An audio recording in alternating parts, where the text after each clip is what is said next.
بسم الله والحمد لله والصلاة والسلام على سيدنا رسول الله وعلى آله وصحبه ومن والاه. Chers frères, honorables sœurs, Assalamu alaikum wa rahmatullahi wa barakatuh.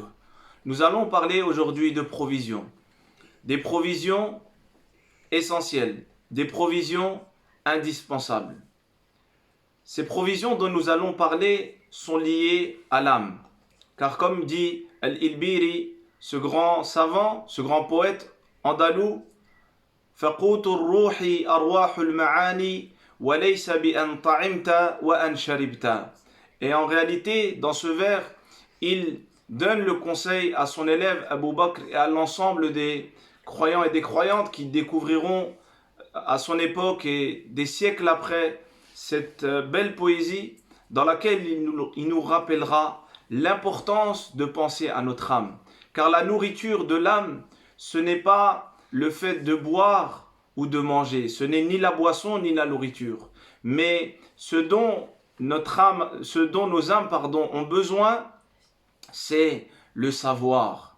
Alors, une petite parenthèse avant de parler de ces provisions liées à l'âme, je voulais juste apporter une petite précision religieuse quant au statut de faire des provisions. Nous avons lu beaucoup de choses, les gens ont partagé beaucoup de vidéos. Il faut savoir qu'en islam, le statut des provisions est jaïz. Cela est permis, cela est autorisé. Pourquoi est-ce que cela est autorisé? Car le Saint-Coran va nous parler de Youssouf alayhi salam, qui va inciter son peuple. Et sa décision, l'histoire prouvera que sa décision a été juste.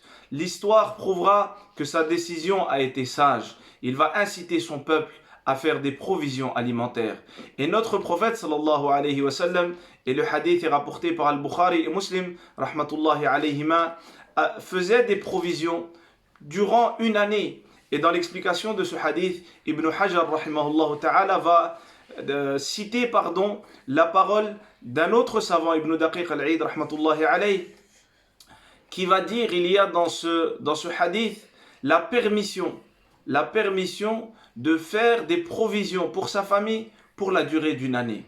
Bien sûr, il ne faut pas oublier une chose. Donc il y a le statut, cela est permis. Il faut rester dans le convenable. Il ne faut pas se disputer pour cela.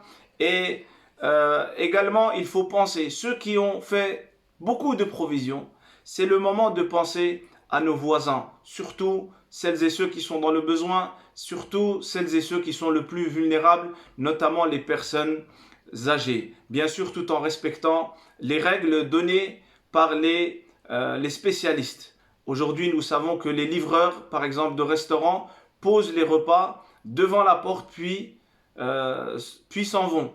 Alors, nous partageons avec nos voisins, les plus vulnérables, ceux et celles qui sont dans le besoin, tout en respectant ce que disent les médecins selon la situation que nous sommes en train de vivre. Donc, il y a cela. Il y a, en plus de cela, le fait de montrer et de partager ces qualités qui montrent que nous pensons à tout le monde. Et justement, nous passons à la deuxième catégorie de provision. La provision liée à l'âme. C'est pour cela que je suis devant ma bibliothèque pour nous permettre à toutes et à tous de nous rappeler cette réalité, de nous rappeler l'importance du savoir, l'importance de la lecture. Les premières ayats du Saint-Coran, les premiers passages du Saint-Coran qui ont été révélés à notre noble prophète, le prophète Mohammed sallallahu alayhi wa sallam, font référence à la science, font référence au savoir.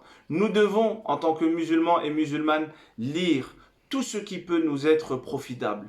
Et nous ne devons pas faire de différence dans nos bibliothèques. Nous devons avoir dans nos bibliothèques et dans nos lectures toutes sortes de livres profitables.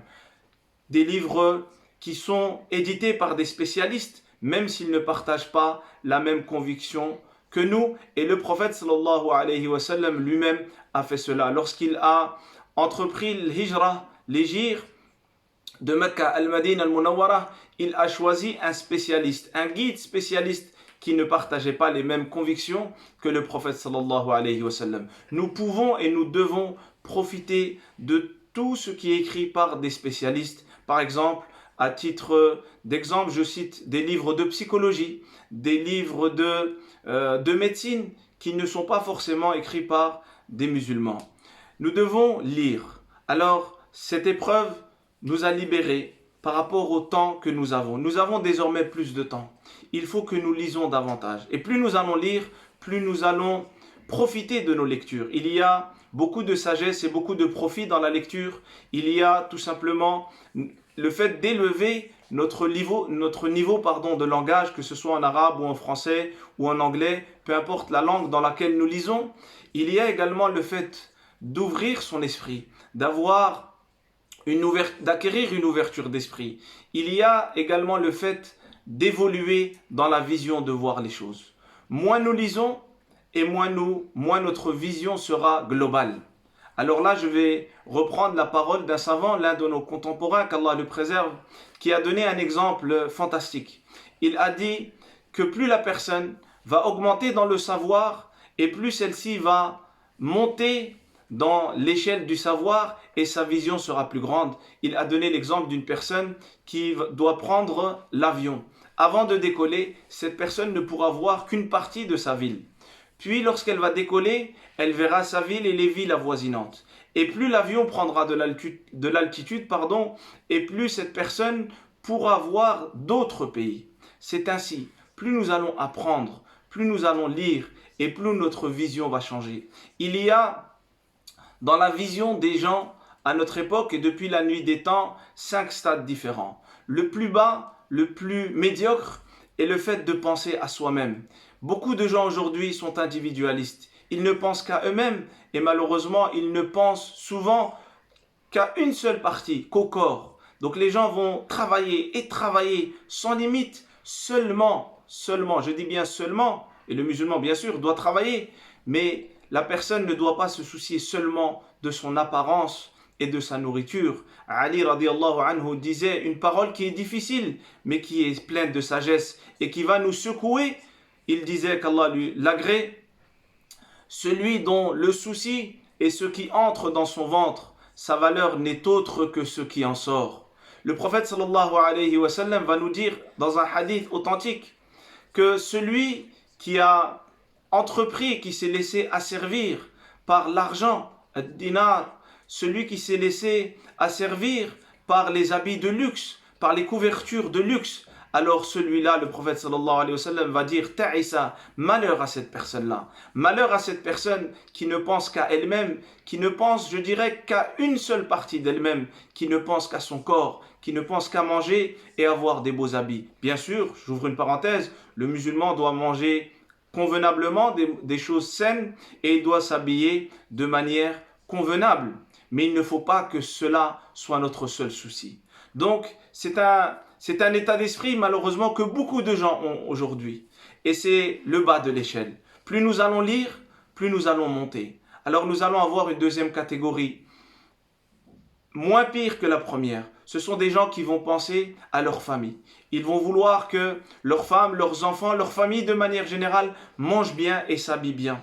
On reste toujours sur le côté lié au corps seulement. Ensuite, il y a celles et ceux qui vont penser pour leur communauté. Donc, à titre d'exemple, pour nous, les musulmans et les musulmanes qui vont penser à la communauté musulmane, qui vont vouloir que cette communauté s'éveille, qui vont vouloir et qui vont fournir des efforts pour que cette communauté se réveille, pour que cette communauté revienne à la responsabilité qu'Allah Azza wa Jal lui a donnée, cette responsabilité qui l'incite à partager le message d'Allah Azza wa Jal avec l'ensemble de l'humanité. Donc ça, c'est le troisième stade, penser à sa communauté. Nous allons avoir des personnes d'autres communautés qui vont fournir un effort à leur communauté. Et il y a une différence entre celui qui pense à lui-même et entre celui qui pense à sa communauté. Un des savants de notre siècle disait « Ô combien est la différence entre celui qui a la certitude sur sa bouchée de pain et entre celui qui a la certitude qu'Allah Azza wa Jal va soutenir et va apporter son aide à sa communauté. » Il y a déjà là une très grande différence. Vient ensuite en quatrième position le fait de penser à la nation. Nous sommes français, le fait de penser au bien de la France. Le meilleur musulman est celui qui est le plus utile aux autres. Yusuf alayhi salam a été utile à son peuple. Tous les prophètes et les messagers alayhi salam ont été utiles dans leur peuple. Alors, nous devons élargir cet état d'esprit, penser le bien qui nous touche, le bien qui touche la France, touche l'ensemble des habitants, qu'ils soient musulmans, chrétiens, juifs, bouddhistes, athées. Donc nous devons avoir cet état d'esprit, nous devons apprendre à travailler ensemble sur ce qui nous rassemble. Cela est très important. Et le plus haut degré, le degré le plus beau, le plus formidable, c'est le fait d'avoir une vision et une pensée pour l'ensemble de l'humanité. Vouloir le bien, vouloir le bonheur pour l'ensemble des humains. Et le prophète sallallahu alayhi wa sallam a atteint ce niveau et il l'a dépassé car il était une miséricorde même pour les autres mondes. Et Allah azza wa jal de nous rappeler la place considérable du prophète sallallahu alayhi wa sallam en disant وَمَا أَرْسَلْنَاكَ إِلَّا رَحْمَةً لِلْعَالَمِينَ et qui signifie en français et nous ne t'avons envoyé ô Muhammad que miséricorde pour les mondes. Cette miséricorde, nous devons la vouloir pour l'ensemble de l'humanité. J'espère que cette vidéo vous a été profitable. J'aimerais que nous passions à l'action par deux choses. La première, durant cette épreuve, nous devons, je vous incite toutes et tous, à avoir un temps de lecture quotidien. En dehors de cette épreuve, nous devons lire au moins 10 minutes par jour. En lisant 10 minutes par jour, nous arriverons à lire 5 à 6 pages, ce qui fait sur un mois au moins un livre. Dans l'année, 12 livres. Je vous pose et je me pose cette question. Combien de livres avez-vous lu l'année dernière? Alors au moins 10 minutes par jour en temps normal. Dans les transports, avant de dormir, durant la pause repas, au moins 10 minutes. Et variez vos lectures pour que votre vision devienne plus globale. Deuxièmement, profitez de ce moment-là pour avoir des lectures familiales, pour développer au sein de nos familles l'état d'esprit critique, pour développer le savoir. Avoir un temps où toute la famille se réunit et on lit. Nous pouvons par exemple, à titre d'exemple, faire cela après la prière. Après chaque prière, les familles prient en groupe, ces jours-ci à la maison. Après chaque prière, un membre de la famille, à tour de rôle, va lire quelque chose. Faisons participer tous les membres de la famille, les plus jeunes comme les plus âgés. Si vous jugez que cette vidéo vous a été profitable, alors n'hésitez pas à la partager et n'hésitez pas à faire dua pour qu'Allah Azza wa Jal nous permette de continuer cette noble tâche. Barakallahu fikum, wassalamu alaykum wa rahmatullahi wa barakatuh.